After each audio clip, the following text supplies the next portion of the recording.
नमस्कार, राम राम मंडळी, शुभ सकाळ आणि जय शिवराय. जय शिवराय ही 6 अक्षरं एकत्र आली की एक संरक्षक वलय जाणवतं, हो ना? अगदी आजही ती उलटा जाणवतं. आत्ताच माझ्या मैत्रिणीने तुमच्या समोर महाराजांचा इतिहास उलगडला. जणू 350 वर्षांपूर्वीचा हा काळ तुमच्या समोर मांडला. परमेश्वर म्हणजे तो जो आपल्या सृष्टीचा निर्माता, राखण करणारा, चालवणारा आणि संपवणारा सुद्धा. त्याच परमेश्वराप्रमाणे आजही एक नाव सगळ्या आसमंतात दुमदुमतं आहे, अजरामर झालं आहे. ते नाव म्हणजे छत्रपती शिवाजी महाराज. आपल्या वेदांमध्ये आपण श्रीराम, श्रीकृष्ण ऐकतो, जाणतो, मानतो. तसाच हा सुद्धा एक परमेश्वराचाच अवतार असावा.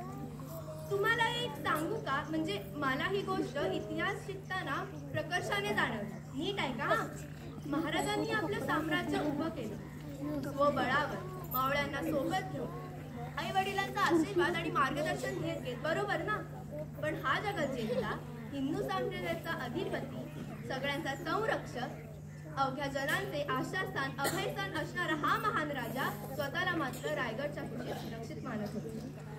ही रायगडची माती आणि हवा त्यांना इतकं संरक्षण देईल आणि ती इतकी सामर्थ्यवान ठरली आणि त्याच मातीत आपण जन्माला आलो. याहून अधिक काय मागणं करायचं त्या परमेश्वराकडे? रायगडची माती. एक गोष्ट सांगते, भगतसिंग जेव्हा यांना फाशी देण्यात आली तेव्हा त्यांच्याकडे रायगडची माती होती, जी त्यांना ऊर्जा देत असे असं त्यांनी सांगितलं. पिकतं तिथे विकत नाही ही एक म्हण आहे. त्याचप्रमाणे आपण महाराजांना पूजतो पण अभ्यासत नाही. पाश्चिमात्य देशात छत्रपती शिवाजी महाराजांवर संशोधन चालू आहे. त्यांच्या अभ्यासक्रमात महाराजांच्या गोष्टींमधून बोध नाही तर नित्य कृती कशी करता येईल हे शिकवलं जातं. अहो, ज्या काळात महाराज जन्माला आले, वाढले तो काळ आहे. बघा, तुम्हाला काय आठवलं? गुलामगिरी, अत्याचार हेच ना? पण याची दुसरी बाजू बघूया. हिम्मत असेल, ताकद असेल तर समोरच्याला झुकवता येतं. हाच संदेश चहू बाजूला होता. त्यांच्या समोर कोण होता का आदर्श राजा? त्यांना कुठे होतं पोषक वातावरण? तरी सुद्धा घरच्या संस्कारांची शिदोरी घट्ट धरून सगळ्यांना सोबत घेऊन, सगळ्यांना समानता, मान मरातब दिलाच की स्वाभिमानाचं स्वतःचं स्वराज्य. आज कशाला हवा आहे शिवाजी महाराजांसारखा एकच राजा? अहो, जर आपण त्यांची तत्व अभ्यासली, विचारात आचारात रुजवली, वाढवली तर आज प्रत्येक जण शिवाजी महाराज बनतो. हिंदुत्व संपवण्याचं कोणाच्या मनात काय विचारातही येणार नाही. तुम्ही, आम्ही रायगडवासी त्या परमेश्वराचे लाडके आहोत. म्हणूनच ही पावनभूमी आपली जन्मभूमी, कर्मभूमी आहे.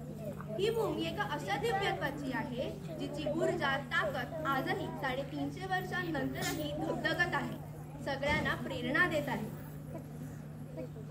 थोडं सोपं करून सांगू का? म्हणजे आत्ताच आपण ऐकलं, अफजल खानाचं बळ, परफेक्ट स्ट्रॅटेजी, शाहिस्ते खानावरचा हल्ला, परफेक्ट प्लॅनिंग आणि टाइम मॅनेजमेंट, सिंहगडाचा थरार, perfect choice of people, Pavankhind, perfect combination of courage आणि आपल्या माणसांच्या निष्ठेवरचा विश्वास. आपण आपल्या रोजच्या व्यवहारात, परीक्षेत, अभ्यासात आणूया का शिवाजी महाराजांचे हे सिक्रेट ट्रेड्स? परीक्षेच्या वेळी योग्य नियोजन करून, गनिमिका वा युद्ध कौशल्य करून त्या नावडत्या विजयाचा अभ्यास, सराव योजना केली तर तो विषय नक्की जास्त मार्क आणि कमीत कमी चुका देऊन जाईल. जर आपण आपल्यासाठी 10% स्वतःसाठी शिवराय झालो तर कुठलंही व्यावसायिक करिअर आपल्याला अयशस्वी होण्यापासून रोखणार नाही. डॉक्टर, इंजिनियर, वकील, शिक्षक अधिक व्यक्तिमत्वे घडताना आपण त्यांची उंच शिखरे बघतो, पण खडतर पायवाटा बघायला मात्र विसरतो. रायगडावर मेघडंबरीमधले महाराज बघायला जाताना पायवाटेने जाण्याची ऊर्जा आहे ती रोपवेमध्ये नाही. रोपवेमध्ये भीती आणि सहजता आहे. चढताना आत्मविश्वास आणि इच्छाशक्तीचा समावेश आहे.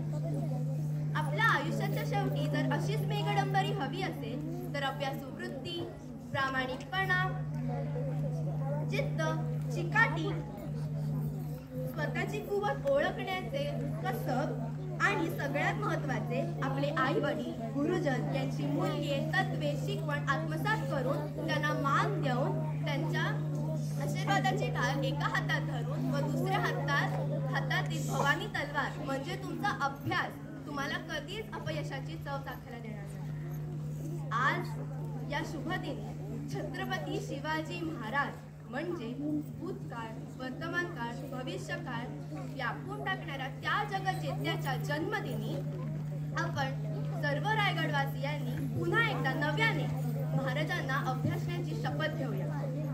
या पावन भूमीत जिथे आजही महाराजांचे अस्तित्व आहे त्या पावन भूमीचे नाव अजरामर राखण्यासाठी